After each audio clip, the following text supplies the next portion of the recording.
네, 안녕하세요. 오늘도 무비 리뷰 시간인데요. 오래간만에 합니다.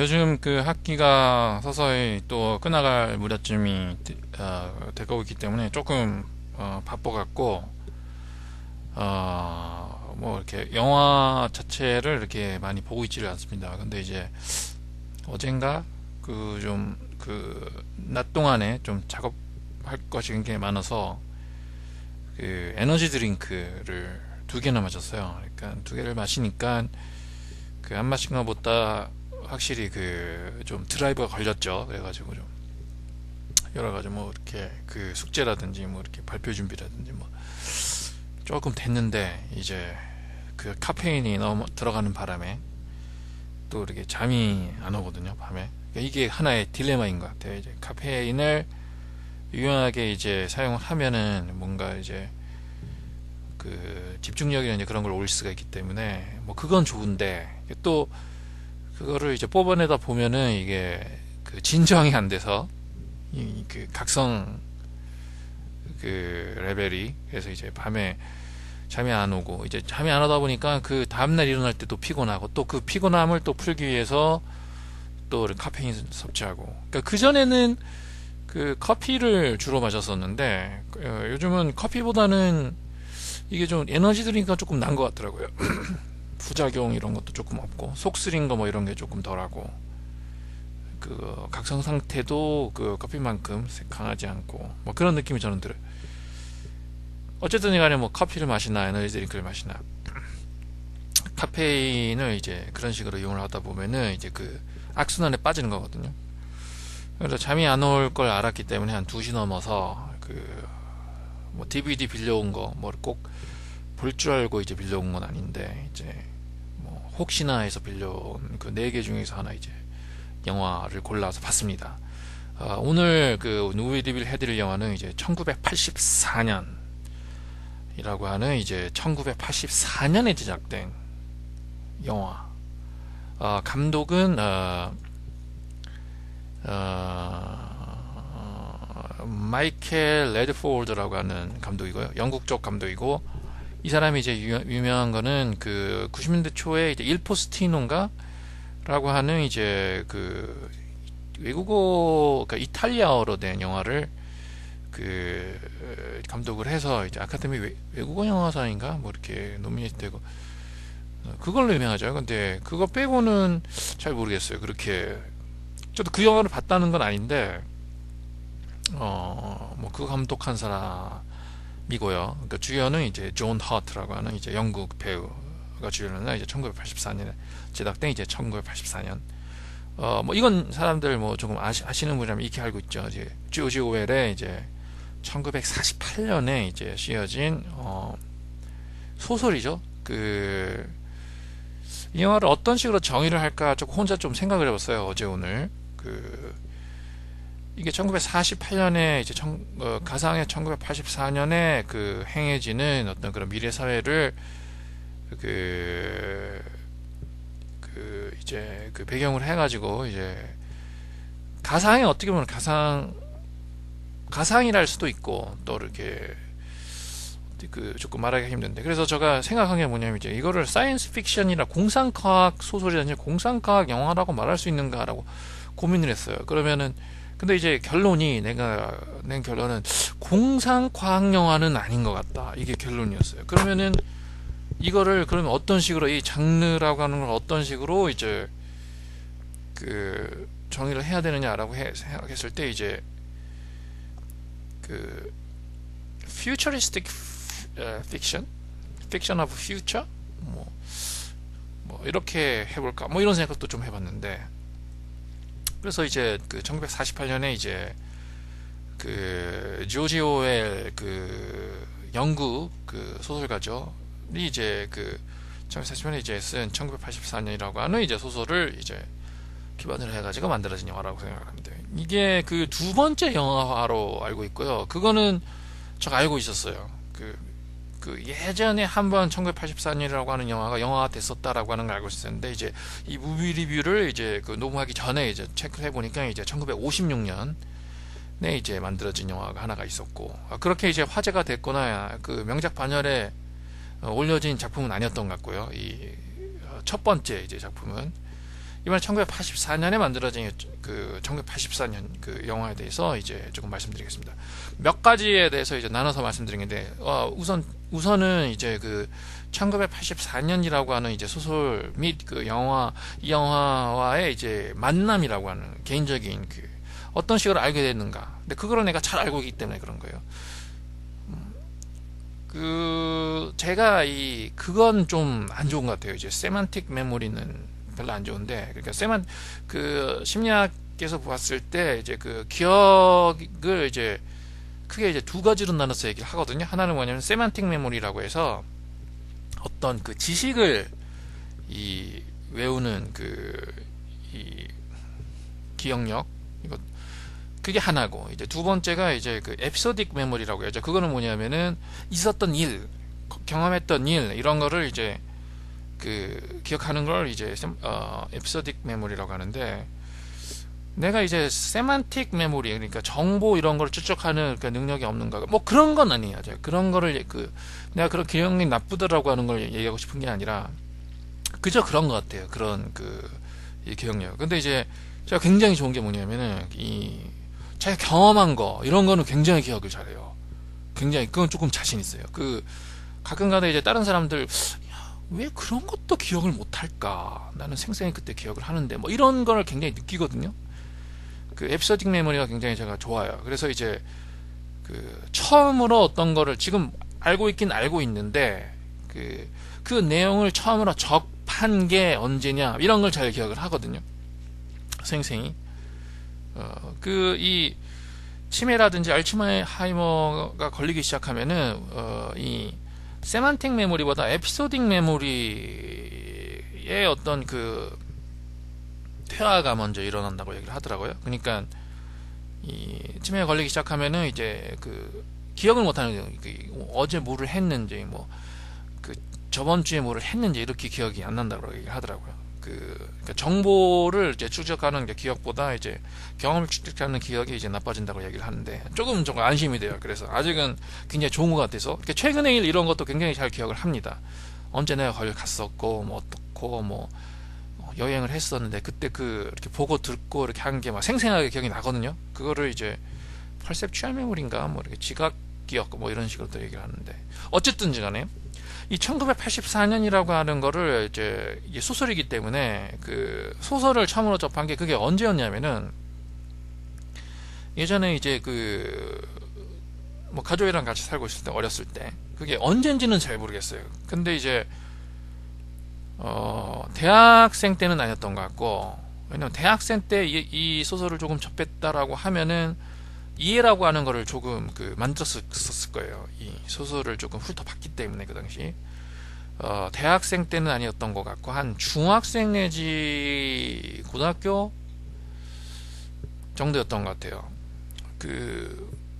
우리 그러니까 보통 아파트, 조금 큰 아파트 같은 경우에는 안방에 화장실이 있고 이제 거실 바깥에 화장실 있지 않습니까? 이제 제 방이 이제 거실 쪽 화장실에 가까이 붙어 있어가지고 거기를 사용을 했죠. 안방 화장실은 이제 부모님이 사용하는 화장실이기 때문에. 근데 이제 가족이 다섯이다 보니까 이제 뭐 이렇게 뭐 누가 사용하고 있다든지 뭐 그런 게 있고, 또 이제 한 곳에서 일을 계속 보다 보면은 좀 그렇잖아요. 그래서 이제 조금 새로운 이런 거를 그러다 보니까 좀 이렇게 자주 들어가서 이렇게 일도 보고 했었던 것 같아요. 안방 화장실도 비어 있으면. 근데 이제 우리 아버지는 그런 게 없는데, 그런 습관이 없는데, 우리 어머니가 이 화장실에 앉아서 이제 책을 보는 그런 게 있어요. 근데 제가 그게 또 있거든요. 그래서 이제 요즘 책이라고 하는 거를 많이 보고 이렇게 하나하나 이제 뭐 일주일, 2주일 이렇게 뭐 한 권씩 이렇게 독파 이렇게 하고 있는데, 거의 모든 책이 이제 화장실에서 독파를 하고 있습니다. 그 정도로 이제 앉아서 책을 제가 읽는 거를 좋아하는데, 그게 좀 모친 쪽 좀 습관이, 그게 이제 내려온 것 같아요. 어쨌든지 간에. 그래서 이제 안방 화장실에 딱 앉았을 경우에는 이제 어머니가 이렇게 보고 있는 어떤 책이 이제 이렇게 앉아서 이렇게 손 뻗치면 뻗을 수 있을 만한 곳에 있을 거 아닙니까? 이제 그거를 많이 봤죠. 근데 이제 그걸 이제 보면은 일단 다 읽으면은 이제 책이 바뀔 거 아니에요. 그걸 계속 놓고 있지는 않을 거 아니에요. 저도 이제 바꾸니까 이게 읽기 시작해서 다 읽었다라고 하면 다른 책으로 바꿀 거 아닙니까? 근데 이제 한 책에 그 지지리게도 오래 있었던 것 같아요. 그런 책이 있거든요. 근데 그 얘기는 뭐냐면은 이제 뭐 이렇게 그 읽는 속도가 늦는다라고도 말할 수 있고, 또 이제 재미가 없었기 때문에 뭐 이렇게 좀 읽다 말다 해서 계속 놓여져 있다라고 할 수 있고, 또 재미가 없기 때문에 읽기는 시작했는데 안 읽었기 때문에 그대로 놓여져 있었을 수도 있어요. 근데 이제 그런 게 이제 별로 이렇게 어머니 흥미에는 별로 이렇게 그렇게 좀 어필을 못했는지 오래 굉장히 있었던 책이 있었거든요. 그 중에 하나가 이제 기억나는 게 이제 버트란드 러셀의 뭐 인생론이라고 가지고 뭐 생이 불 앞에 두 손을 쪼이면가 뭐 그런 건 진짜 몇 년 있었던 것 같아요. 또 하나가 이제 1984년이라고 돼 있었던 책이 있었던 걸로 기억이 나요. 그 뒤쪽에는 이제 1984년이라는 책이 그렇게 긴 책은 아니었던지, 뒤쪽에는 이제 동물농장이라고 가지고 조지 오웰이 쓴 또 하나 그 유명한 그 소설이 있거든요. 그게 이제 조금 껴져 있었던 그런 그 소설 그 책이었던 걸로 기억이 나요. 그래서 이제 워낙 그게 오래 있었기 때문에 내가 들어갈 때마다 그 책밖에 없었어요. 꽂혀져 있었던 책이. 그래서 처음부터 읽을 생각은 뭐 이렇게 무슨 얘기인지 잘 몰랐기 때문에 좀 훑어봤자, 그래가지고 이제 앉을 때마다 딱 이렇게 빼서 이렇게 군데군데 굉장히 이렇게 좀 봤었던 그런 기억이 나요. 근데 이제 그 지금도 기억나는 게 뭐냐면은 뭐 빅브라더라든지 텔레스크린이라든지, 그래가지고 이제 뭐 이렇게 여자랑 정사를 보낸다 몰래 뭐 이런 건 기억이 나요. 그렇게 봤었던 것에. 근데 이제 그 당시에 내가 그 하나의 전제적 뭐 이렇게 자유가 억압이 되어 있는 그 전체주의 사회라고 하는 것이 뭐 파시즘에서든 공상주의에서든 그런 것이 그 어떤 그 굉장히 어떤 정치 철학, 중요한 정치 철학을 지켜야 된다라고 하는 미명 아래 그 생겨났잖아요. 그 20세기에 들어서 일단 파시즘으로 시작이 됐다가 이제 무슨 그 러시아라든지 뭐 중공, 그때는 뭐 문화혁명 뭐 이렇게 해서 이제 생각이라든지 뭐 이런 억압을 하고, 뭐 물론 생각이 억압이야 뭐 예전에는 종교의 어떤 이유를 들어서 뭐 그런 것도 있었지만, 어쨌든 간에 그 현대주의적인 모습의 그 전체주의적 억압이라고 하는 것, 그 정치적으로 힘을 가진 자에 의한 뭐 그런 걸 뭐 몰랐으니까 뭐 그런 거에 관심을 가져 그런 거를 고민을 한다. 뭐 비판적인 시각에서든 뭐 이렇게 좀 리비저니스틱한 시각에서든 뭐 우파적인 시각에서는 좌파적인 시각에서든 뭐 그런 게 이제 보편적인 건 아니었단 말이에요. 그 당시 제가 이제 그 중학교 고등학교 이럴 때는 이제 80년대인데 대학생도 아닌 그런 사람, 그런 뭐 어린 아이가 뭐 그런 거를 뭐 대학에 들어가서 뭐 그런 거를 뭐 사회과학 스터디를 하고 뭐 선배들 뭐 강연 듣고 뭐 설교도 듣고 이렇게 하다 보면 그 사회적인 어떤 자각이 생겨서 뭐 이렇게 무슨 노동자 해방을 부르짖고 뭐 이런 게 아니라 이제 무슨 평범한 집안에서 이렇게 사는 그런 게 있을 리가 없잖아요. 그러니까 도저히 무슨 얘기인지 몰랐어요. 무슨 얘기를 하는 건지.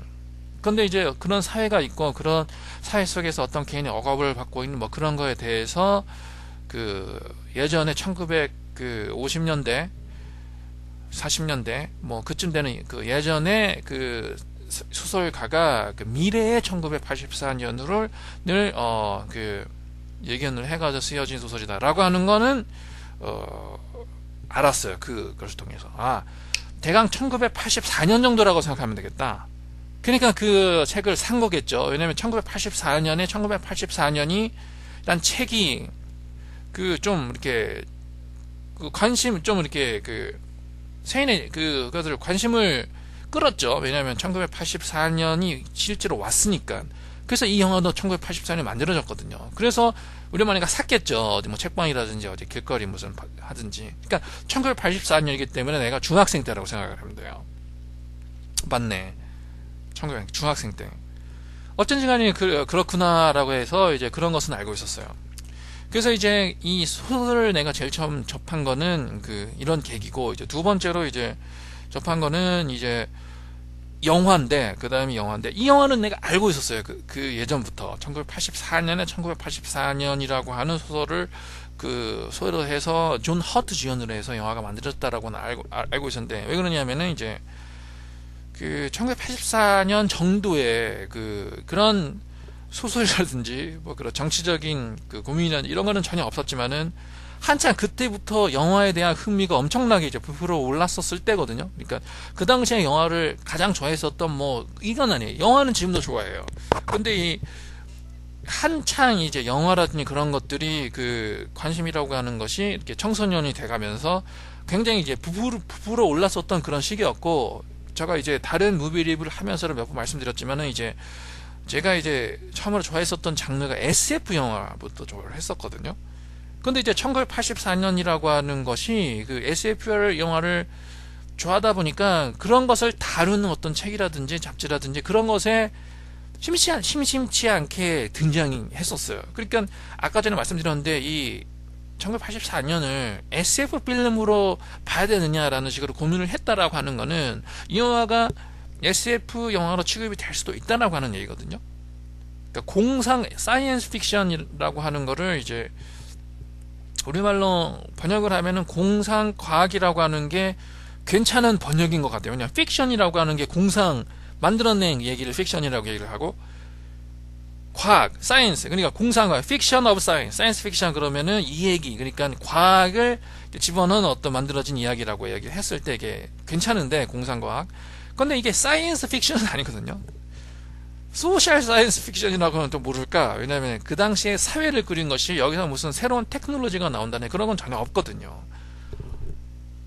근데 어쨌든 간에 이 영화가 워낙 미래에 가상된 세계를 그리다 보니까 SF 영화 취급도 많이 받았었다라고 하는 거고, 그렇게 하다 보니까 내가 많이 접했었다라고 하는 거예요. 그런데 이제 그렇게 이게 흥미가 가거나 그 당시 어린 아이가 좋아할 만한 SF 장르는 아니거든요. 예를 들어서 에일리언이라든지 스타워즈라든지 터미네이터라든지 이러면은 흥미가 갈 거 아닙니까? 이제 공상과학, 액션 이렇게 되니까 이렇게.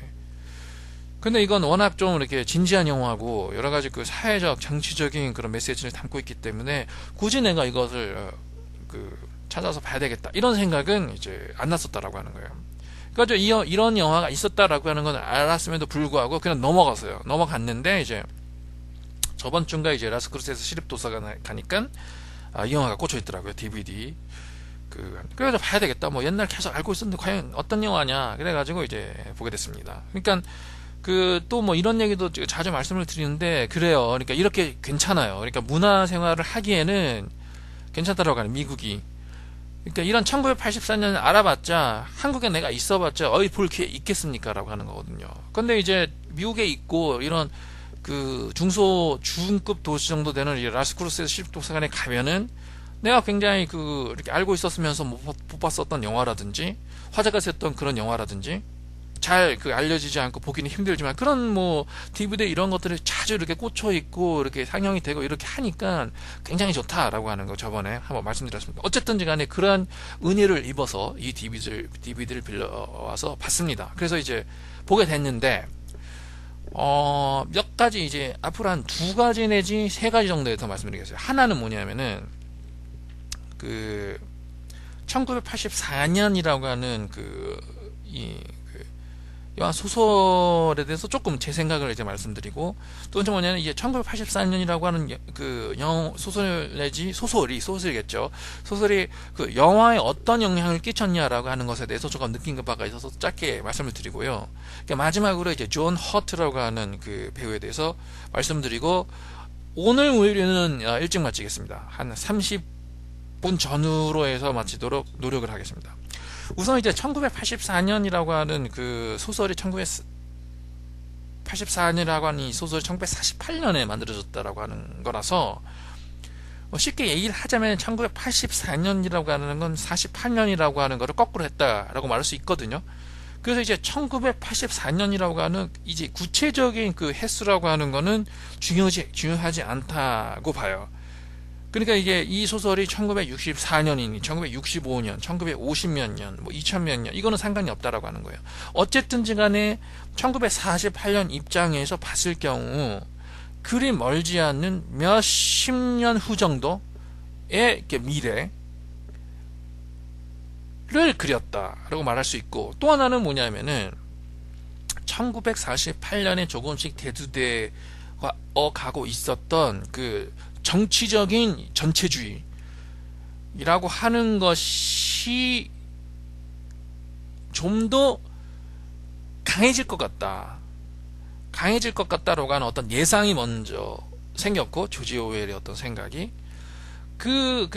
내가 생각하는 이러한 그 사회라고 하는 거를 이제 그 미래라고 하는 설정에서, 그러니까 한번 그 재현을 해보자. 그러니까 하나의 가상적인 사회라고 하는 것이 미래 어느 시점에 일어난 것을 이제 가정해서 이렇게 생각할 수도 있어요. 그러니까 이게 정말로 이제 현실적인 역사적인 인식 속에서 조지 오웰이 이 소설을 썼는지, 아니면은 이 가상의 이게 미래에 일어날지 안 날지 몰라요. 그러나 그런 한번 상상을 해볼 수 있는 거잖아요. 이런 사회가 그러니까 그렇게 됐을 경우에는 어떻게 보면 공상과학일 수도 있거든요.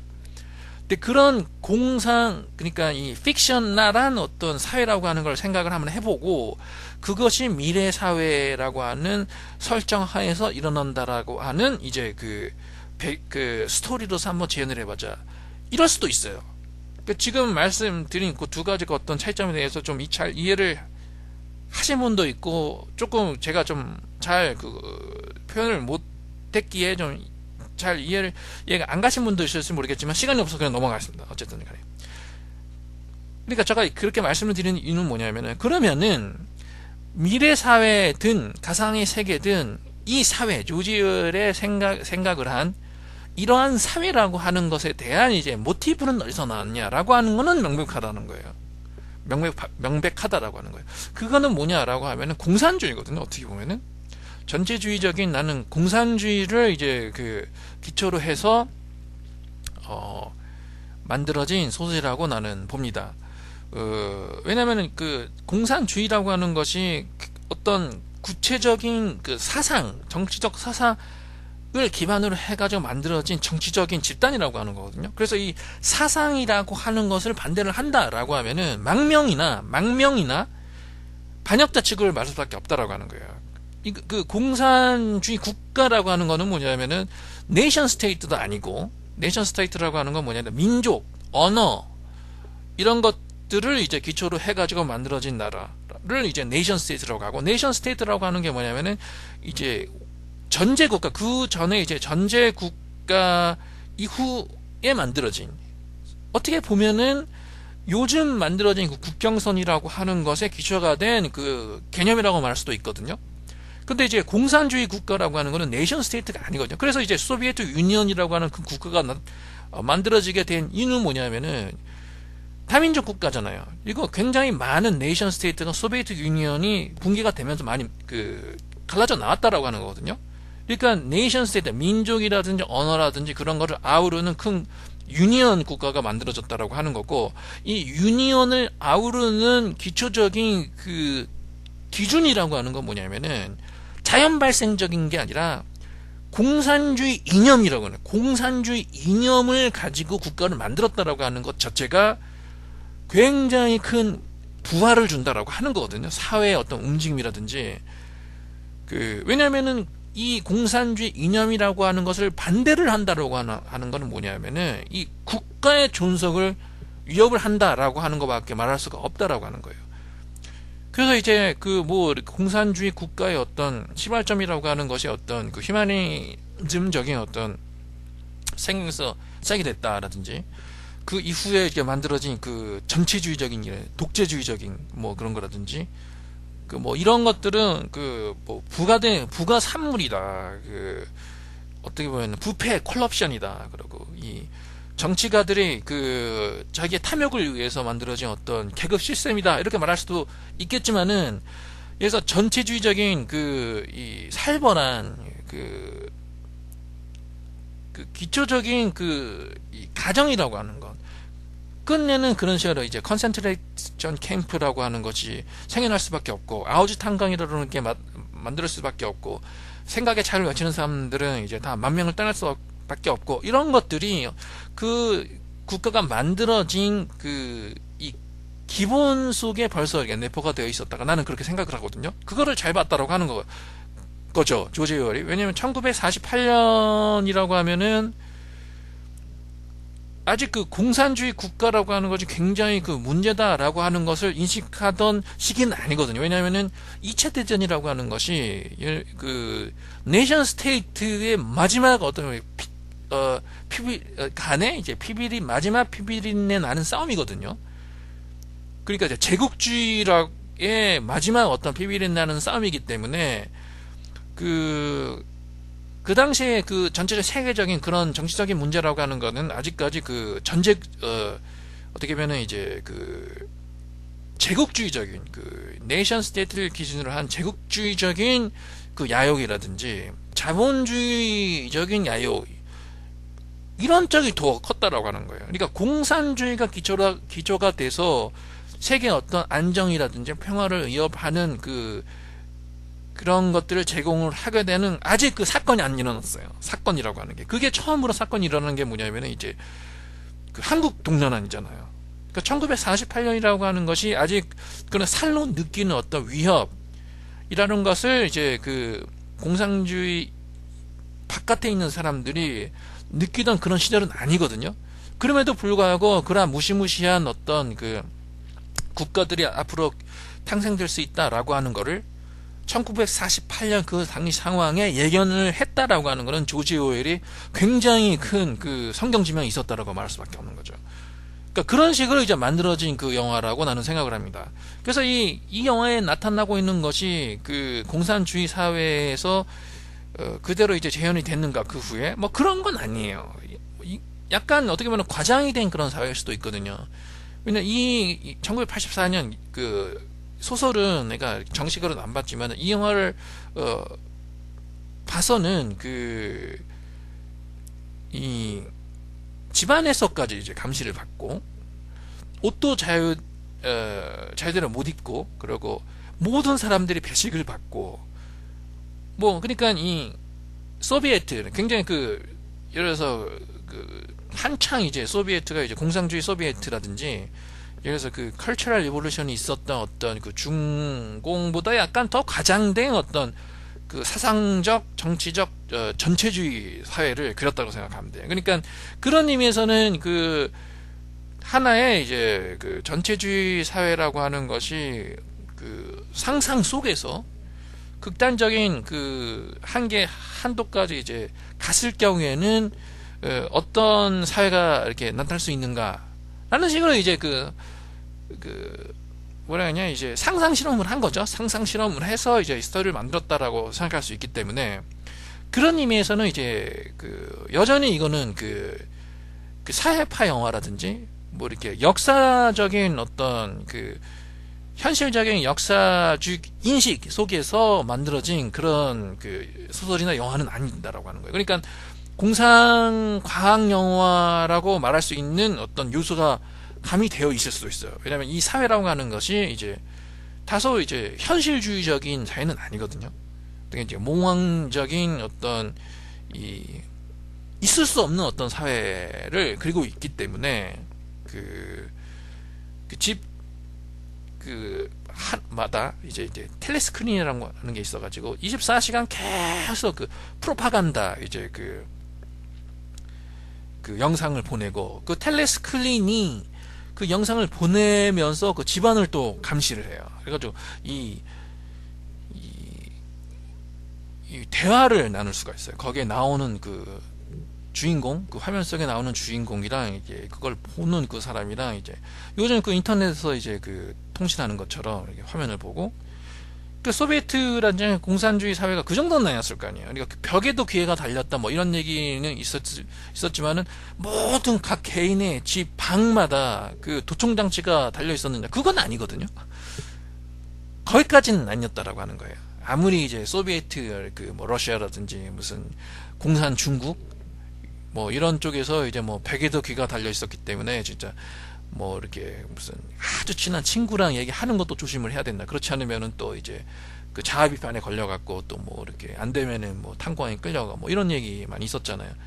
뭐 그 정도는 아닌데, 그러니까 여기 1984년에 이제 나타난 그 사회라고 하는 거는 약간 상상 속에서 이렇게 만들어낼 수 있는 그 무시무시한 전체주의 사회를 그렸다라고 하는 걸 말씀드리고 있고, 일단 여기까지 하고 1984년에 대한 그 설명은, 이 영화를 내가 처음으로 보면서 너무너무 이 그 1984년이 나타난 이 영화의 플롯이라고 하는 것이 이후에 나타난 수많은 미래 사회를 그린 영화의 기본 플롯의 기본 아이디어를 제공했다라고 하는 것에 대해서 정말 깜짝 놀랐어요. 그게 뭐냐면은 그 미래에 가면은 굉장히 그 과학이라든지 정치적인 그 전체주의 현상이 나타나서 사람들의 생각이라든지 행동을 그 지배를 할 것이다. 그래서 사람들을 못도 몰고 그런 것을 뭐 따라가고, 그런 이제 정치적인 그 메시지, 미래 사회에 대한, 난 그런 것을 얘기를 하는 게 아니라, 그거는 그렇게 얘기를 했을 경우에는 이제 그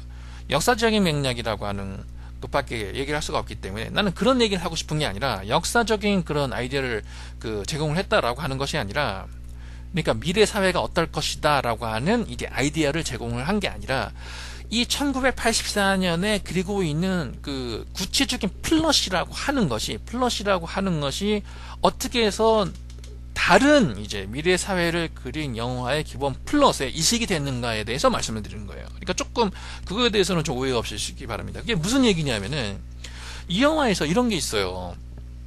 이 존 허트가 이제 아주 그 조금 이렇게 퀘션 마크를 다는 그런 사람이지만은 평범하게 살고 있어요. 이 그 1984년이 이제 나타나고 있는 이 사회 속에서. 근데 이제 이 사람이 유일하게 할 수 있는 어떤 정황이라고 하는 것은 일기를 쓰는 거거든요. 그러니까 이제 생각은 그 있는데, 그러니까 히로는 아니에요, 이 사람이. 그러니까 히로라고 하는 건 뭐냐면 그런 정황 속에서 행동을 나타내는 사람이 이제 히로라고 하는 거죠. 예를 들어서 뭐 그 브레이브하트의 윌리엄 월러스처럼. 근데 이 남자가 어떤 시점에 이 벽을 깨고 뛰쳐나와서 그 사회가 용납을 할 수 없는 행동을 하다가 결국은 잡혀 들어가서 그 트러블에 트러블에 걸리고 만다라고 하는 계기라고 하는 것이 뭐냐면은 이제 정사거든요, 여자랑에. 그러니까 이 남자가 그런 식으로 평범하게 살고 있었어요. 그런 생각은 있는데, 그런데 한 굉장히 미스테리어스한 여자를 만남으로 해서 허락되지 않는 이제 성관계를 이제 맺기 시작하고, 거기 속에서 어떻게 보면 인간성의 눈이 떠진다라고 하는, 그러니까 정치적인 어떤 인스피레이션이라든지 그런 게 아니에요. 이 남자가 자기 자신의 어떤 벽이라든지 용기라든지 생각의 어떤 액츄얼리제이션, 현실적으로 어떤 실현에 나가는 행동으로서 그런 것이 이제 동기가 된 게 그런 지적인 어떤 영감이라든지 깨달음이라든지 이런 것이 아니라, 어떤 여자를 만나고 사랑함으로 해서 그렇게 되고, 그것으로 인해서 절대절명의 이제 위기에 들어가고 만다라고 하는 것이거든요. 이게 1984년 얘기를 하고 있는 플롯이에요. 사회가 그렇다라고 하는 것을 나타내는 것 하나만으로는 이게 소설이 안 되거든요. 소설이 되려면은 어떤 주인공이 나오고, 주인공이 어떤 사람을 만나고 전개가 되다가 클라이맥스 어떤 위기가 닥쳐오고 어떤 식으로 그걸 해소를 하는가라고 하는 플롯이 있어야 되거든요. 스토리 전개가 있어야 된다라고 하는 거거든요. 스토리 전개라고 하는 것은 그런 사회에서 이 남자가 한 여자를 만난다, 그리고 사랑을 한다, 그러고 그 사랑으로 인해서 인간성에 깨어서 전체주의적인 어떤 사고방식이라든지 억압이라고 하는 것에 저항을 하게 된다. 그런 면에서 위기와 트러블 속에 빠지고 만다라고 하는 것이 이제 플롯 전개를 나타내고 있는데, 이 플롯 전개가 엄청나게 많이 이제 영향을 끼쳤다라고 하는 거예요. 이러한 이 암울한 미래 사회를 그린 영화의 기초적인 플롯이 이렇게 된다라고 하는 거예요. 예를 들자면은 조지 루카스 감독의 THX 1138이라고 있었거든요. 1971년 작품이에요. 조지 듀웰이 나오는. 이게 완벽하게 똑같아요, 이 영화랑. 나는 그 영화가 어떻게 그 표절이라든지 1984년에 어떻게 보면 SF 버전이다라고 하는 것까지 이 그 평가가 왜 안 나왔는지를 모르겠어요. 근데 거기도 똑같거든요. 이 1984년에 공상과학 영화라고 하는 그 색깔이 굉장히 이제 없었는데, 이제 THX 1138은 공상과학 영화예요. 그러니까 그 굉장히 그 어드밴스드 된 그 여러 가지 테크놀로지 이런 것들이 어드밴스드 이제 미래 사회에서 일어나는 일을 그리고 있기 때문에 거기에 많이 나오거든요. 로봇도 나오고 뭐 이렇게 그 차도 나오고 굉장히 그 미래형의 차도 나오고 뭐 이러는데, 그런 것이 중요한 게 아니라 이 세팅이 똑같아요. 거기 미래 사회에서도 사람의 사고방식은 행동이라고 하는 것을 큰 어떤 그 기계라고 하는 것이 이제 그 제어를 한다라고 하는 거예요. 그런데 이 남자가 로버트 듀발이 그 주인공인데, 그 대부에서 이제 그 양아들러 나왔었던 그 아일리시의 양아들러 그 말론 블란도에, 거기서 이제 이 남자가 그 행동 양식이나 생각의 방식이라고 하는 걸 깨기 시작하는 어떤 계기가 된 게 뭐냐면은 한 여자랑 사랑을 하게 돼요. 그래서 이 남자가 이제 잡혀 들어가고 여자는 이제 숙청이 되고, 그리고 이 남자가 어느 기회를 틈타서 이제 그 탈출하게 된다라는 그 시점부터 이제 액션이 나오거든요. 이제 굉장히 박력 있는 액션을 보여주는데, 영화는 그게 플롯이 똑같아요. 한 여자를 사람으로 해서 거기서 이제 그 저항이 시작된다라고 하는 거, 거기서부터 이제 트러블이 시작된다라고 하는 거, 그게 똑같고, 두 번째는 얼마 전에 그 말씀을 드린 게 아니라 이제 무비 리뷰를 했었던 이제 로건즈 런이라고 하는 1976년 SF 영화가 있거든요. 그것도 이제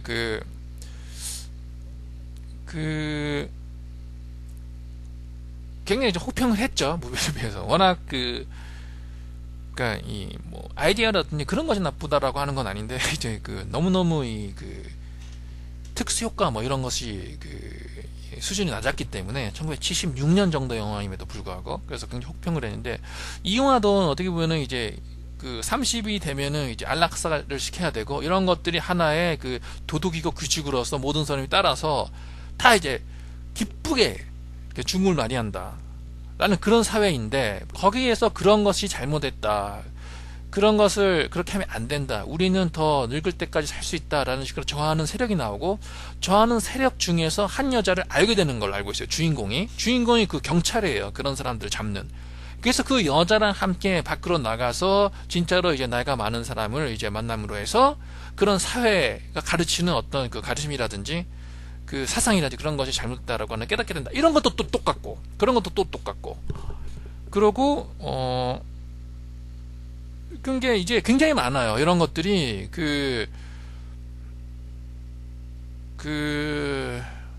또 하나 정도 내가 생각을 했었는데, 로건즈 런도 굉장히 비슷하고, THX 1238도 거의 같고요.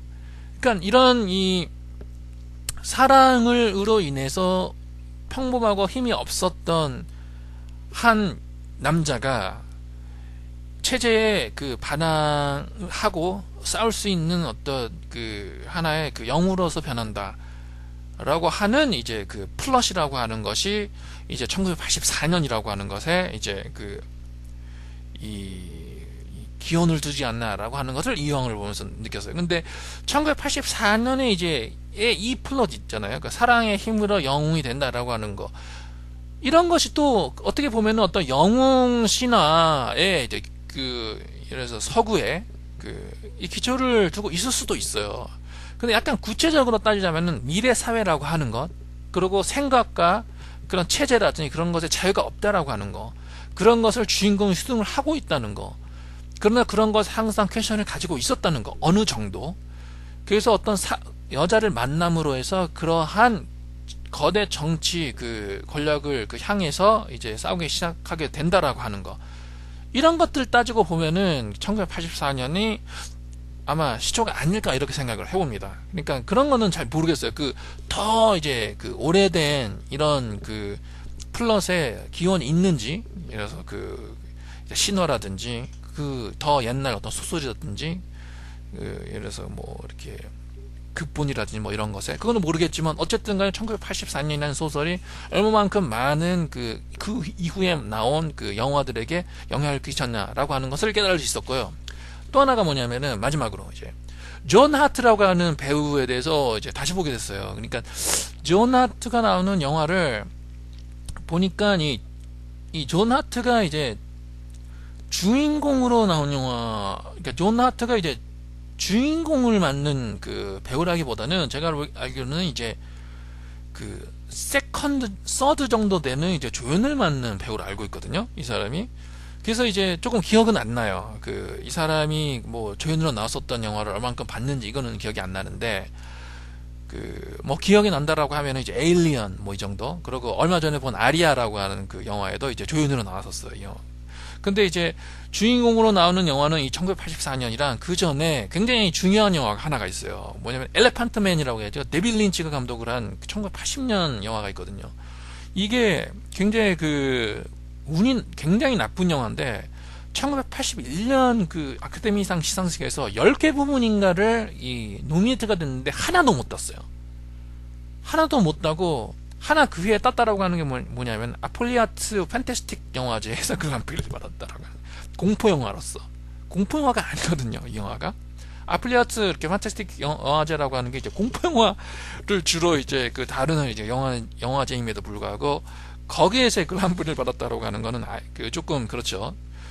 굉장히 잘 된 점이 그 하나의 그 수작이라고 나는 보는데 그 굉장히 재밌게 봤고요. 엘레펀트맨 데빌 린치 감독의 거기에서 이 영화를 수작으로 만든 건 이제 데빌 린치의 어떤 그 깜짝 놀랄 만한 그 기괴한 연출 덕도 있었겠지만은 이 존 메릭 이 엘레펀트 매니저 그 사람을 연기를 한 사람이 누구냐면은 존 허트예요. 근데 이거는 제가 말로 설명할 수가 없어요. 이 엘레펀트맨에서 존 메릭이 그 어떤 병에 걸림으로 해서 이제 온몸에 이제 종양이 생겨서 몸이 불편한 사람 아닙니까? 그래서 이제 엘레펀트맨이라는 식으로 이제 그 불러졌고 그 당시에 이제 의료기술도 형편없었을 뿐더러 이제 인권이라고 하는 것도 이제 신장이 안 되어 있었기 때문에 그런 사람들이 이제 살아나갈 수 있는 길이라고 하는 거는 이제 프리크쇼라고 하는 이제 서커스 그 집단에 들어가서 자기 몸을 보여줌으로써 뭐 이런 거밖에 없었거든요. 그 당시에.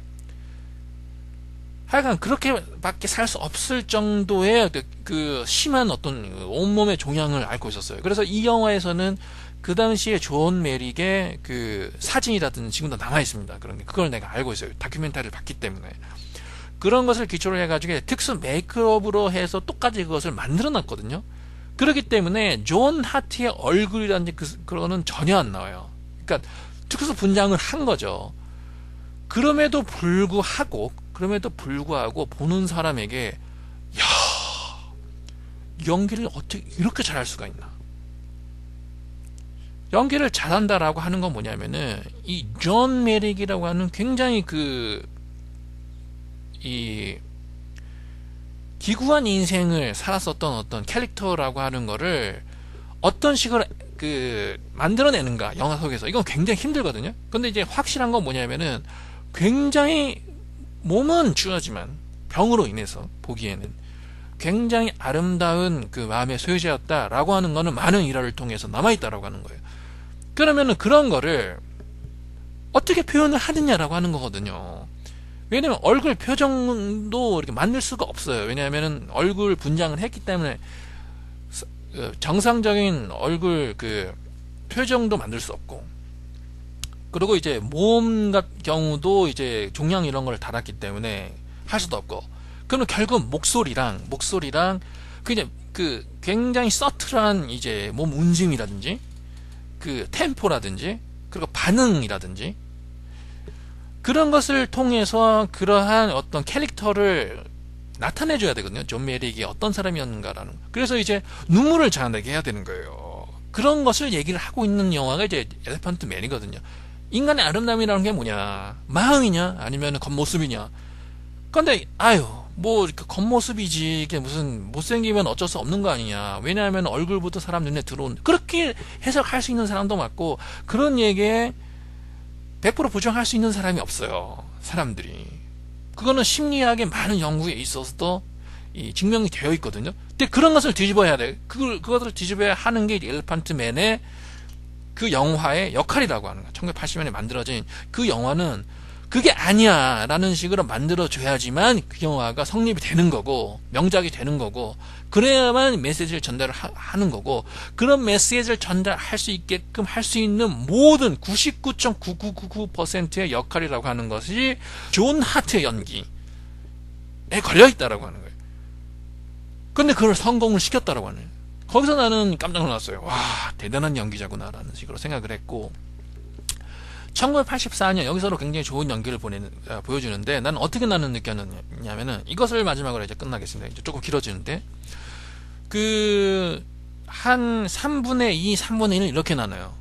그러니까 영화는 이제 길이로 따지면은 영화의 길이로 따지면은 4분의 3, 4분의 1 정도로 나눠지는데 존 하트의 연기의 방법으로 따지면은 반반으로 나눠지거든요. 하나는 뭐냐면은 존 하트가 평범한 사람으로 있을 때 어떻게 한 여자를 만나고 어떻게 정사를 보내느냐라는 식으로 이제 사회에 있을 때 존 하트가 연기를 했고 주인공을 두 번째 존 하트는 뭐냐면은 이게 잡혀 들어감으로 해서 이 세뇌 고문을 당해요. 생각이 잘못됐다. 너는 이 체제 가르치는 이런 것들을 왜 따르지 않느냐. 생각을 바꿔야 된다라고 하다 정기 고문 같은 것들을 이렇게 다음을 해서 점점 망가지는 이렇게 모습을 보이거든요.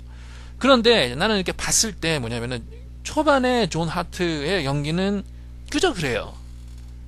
그런데 이제 망가져가는 그 한 인간을 이제 연기하는 존 하트를 딱 봤을 때 엘리펀트맨의 연기가 나오는구나 이렇게 봤어요.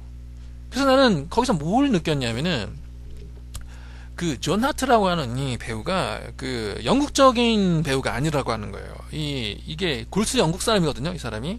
그리고 영국에서 주로 활동을 했고. 근데 이제 영국적인 배우라고 하는 거는 대사 중심이고, 솔직히 연기를 잘한다. 고전적인 의미에서. 이런 쪽에서는 영국에서 굉장히 많은 이 배우들이 탄생이 됐죠. 알렉 기네스라든지 무슨 롤렌스 올리비에라든지 연기파 배우다라고 하면 굉장히 영국 쪽에서 나왔다라고 하는 거예요. 예를 들어서 뭐 이렇게 게리 쿠퍼라든지 뭐 존 웨인 뭐 이런 사람은 연기를 못 하거든요. 이런 배우들은 전혀 그레고리 팩 이런 사람 연기를 못 하거든요, 사실. 그런데 이제 사실 미국에서 연기를 잘하는 배우들이 이제 나오기 시작한 건 뭐 언제부터냐면 이제 액터즈 스튜디오라고 하는 스튜디오에서 나온 메소드 액팅을 주로 하는 배우들이 나오면서 예를 들자면은 이제 말론 블란드라든지 제임스 디안이라든지 그 사람의 계보를 잇는 사람은 바로 이제 로버트 드니로라든지 파치노 이렇게 되는 거거든요. 그래서 이제 미국에서 말하는 연기를 잘한다라고 하는 그 뿌리랑 영국에서 얘기를 하는 이제 연기를 잘한다라고 하는 뿌리가 틀리고 예를 들자면은 나는 마이클 케인이라고 하는 그 배우가 영국 배우잖아요. 나는 왜 그렇게 대스타가 됐는지 모르겠어. 나는 별로 안 좋아해요. 근데 그 사람이 나는 최고로 영국적인 배우다 이렇게 보거든요. 마이클 케인이 누구냐면은 이제 배트맨 다크나이트에서 모간 프리드만 말고 이제 배트맨의 나이 많은 이제 어떻게 보면 하인이라고 하면 그렇고 이제 하인이죠, 하인으로 나오는 그 배우. 이 사람이 마이클 케인인데 나는 마이클 케인이 가장 영국적인 배우라고 나는 얘기하고 싶거든요. 그거를 한번 마이클 케인이 나오는 영화를 봐보세요. 왜 이 사람이 영국적인지. 이 사람이 굉장히 대사를 잘 읊어요. 대사를. 왜냐면 영국의 기본이 뭐냐면 섹스피어라고 하는 사람이 이제 영국에서 나왔다라는 것으로도 알겠지만은 이 연극이 굉장히 발달이 됐잖아요. 근데 영국의 연극이라고 하는 거는 대사거든요. 대사. 연극이라고 하는 게 무슨 액션을 볼 수 있는 것도 아니고 폭발 뭐 이렇게 뭐 이렇게 전쟁 이런 걸 볼 수 있는 건 아니잖아요. 어떤 둘 간의 대사라든지 뭐 이런 연기하는데 그렇기 때문에 이제 대사 연기 고정적 대사 연기를 굉장히 잘한다라고 하면은 영국 배우가 그런 거 하나 때문에 다른 연기는 잘 못해도 굉장히 대스타가 됐다라고 하는 게 마이클 케인이라고 난 생각을 하고 그렇기 때문에 마이클 케인 같은 배우가 예를 들어서 미국에서 활동을 했다라고 하면은 성공을 못했다라고 하는 거예요. 그래서 난 아쉽다라고 하는 그래서 존 허트는 뭐냐면은 반대쪽에 있는 배우라고 하는 거예요. 영국 배우 중에서. 그렇기 때문에 마이켈 케인 같은 배우는 굉장히 대스타가 될 수 있었음에도 불구하고 존 하트가 굉장히 유명한 배우죠. 굉장히 그 능력 있는 배우고 인정받는 배우고 그렇지만 예를 들어서 이제 그 한 영화에서 주인공으로서 리딩 롤을 맡는다 이 정도는 안 되거든요, 사실. 그런데 예를 들어서 존 하트가 70년대 미국에서 활동을 했었더라가 하면은 난 내 생각으로는 로버트 드니로 정도의 굉장히 큰 연기파 스타가 되지 않았을까 이렇게 생각이 돼요. 이 고전적인 배우가 아니에요. 그 굉장히 굴절된 어떤 인간이라든지 그 한계에 치달은 어떤 그 인간을 그 연기를 한다든지 그런 것을 굉장히 잘한다라고 하는 걸 느꼈습니다. 엘레판트맨이랑 이제 그 이 1984년에 마지막 고문실에서 이렇게 보여주는 굉장히 그 좋은 연기를 이렇게 봄으로 해서 그런 느낌이 들었다라고 하는 거예요. 그래서 이제 그 결론적으로 말씀드리자면 굉장히 연기파 배우임에도 불구하고 영국적 전통에서 다소 이제 그 자기의 능력을 한껏 보여주기 힘들었었던 어떤 그런 게 있었지 않을까라고 나는 느꼈고요. 예를 들어서 존 하트 이 배우가 미국에서 70년대부터 그 활동을 했었다라고 하면은 더 큰 그 리딩 롤을 맡을 수 있을 만한 배우가 되지 않았을까 그렇게 느꼈다라고 하는 거 이렇게 말씀드리겠습니다. 한번 그 영화를 보시기 바랍니다. 엘레판트맨이랑 이제 특히 엘레판트맨을 그 추천을 해드립니다. 그 많은 그 젊은 사람이라든지 이런 사람들이 이제 그 잘 모르는 사람들이 많은데 그 명작이라고 하는 영화는 그 엘레판트맨은 명작입니다. 꼭 보시기 바랍니다. 네. 그 점수는 90점 주기는 뭐하고 80점 주기는 뭐하고 한 85점 정도 주고 싶네요. 그러니까 이 영화는 소설이 그 주가 됐었기 때문에 소설을 굉장히 잘 표현을 했다라고 하는 것은 맞는 것 같아요. 그렇지만은 이 보는 사람 입장에서는 소설에 대해서 배웠다 이런 느낌을 주는 것이 굉장히 많거든요. 그러니까 소설이 줄 수 있는 그 요깃거리랑 영화가 줄 수 있는 눈 요깃거리랑 틀리다라고 하는 거거든요. 그래서 좀 눈으로 보고 약간 큰 그 뭔가 그 화면 속의 움직임을 원하는 그런 사람들 눈에는 좀 영화가 밋밋하지 않을까, 밋밋한 느낌을 주지 않을까 그렇게 생각이 되거든요. 저도 좀 그런 느낌이 들었고요. 그래서 이제 결론적으로 85점을 주고 싶습니다. 그러면은 이제 오늘 그 무비 리뷰도 조금 길어졌는데 오늘 무비 리뷰 1984년에 만들어진 이 영화에 대한 이제 무비 리뷰를 이것으로 마치겠습니다. 그럼 안녕히 계세요.